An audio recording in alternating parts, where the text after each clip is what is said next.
জানেন কি, অগ্রহায়ণ মাসের প্রথম রবিবারকে শাস্ত্রে বলা হয় শুভ শক্তির দিন। এই দিনে সূর্যদেবের কৃপা সবচেয়ে সহজে লাভ করা যায়। তাই প্রাচীনকাল থেকে এই দিনটি সংসারে সমৃদ্ধির প্রতীক হিসেবে ধরা হয়। শাস্ত্রে উল্লেখ আছে, এই দিনে ভোরবেলা স্নান করে সূর্যদেবকে অর্ঘ্য দিলে আর দুপুরের খাবারে এই দুটি বিশেষ সবজি রান্না করে খেলে বাড়িতে ধনসম্পদ বৃদ্ধি পায়, দরিদ্রতা দূরে সরে যায়। চলুন জেনে নেওয়া যাক সেই দুটি সবজি কি কি। প্রথম সবজিটি হলো কুমড়ো। কুমড়োকে শুভ শক্তির প্রতীক বলা হয়। অগ্রহায়ণ মাসের প্রথম রবিবার কুমড়ো খেলে বাধা দূর হয়, জীবনে আসে সুখ ও শান্তি। দ্বিতীয় সবজিটি হলো ধনেপাতা। ধনেপাতা ধনলক্ষ্মীর আশীর্বাদ বলে মনে করা হয়।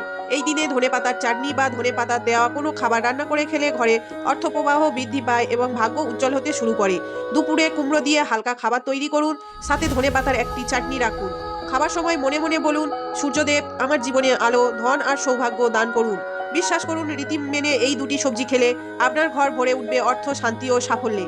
যদি এই ভিডিওটি ভালো লেগে থাকে তাহলে অবশ্যই চ্যানেলটি সাবস্ক্রাইব করুন আর লাইক, কমেন্ট, শেয়ার করতে ভুলবেন না।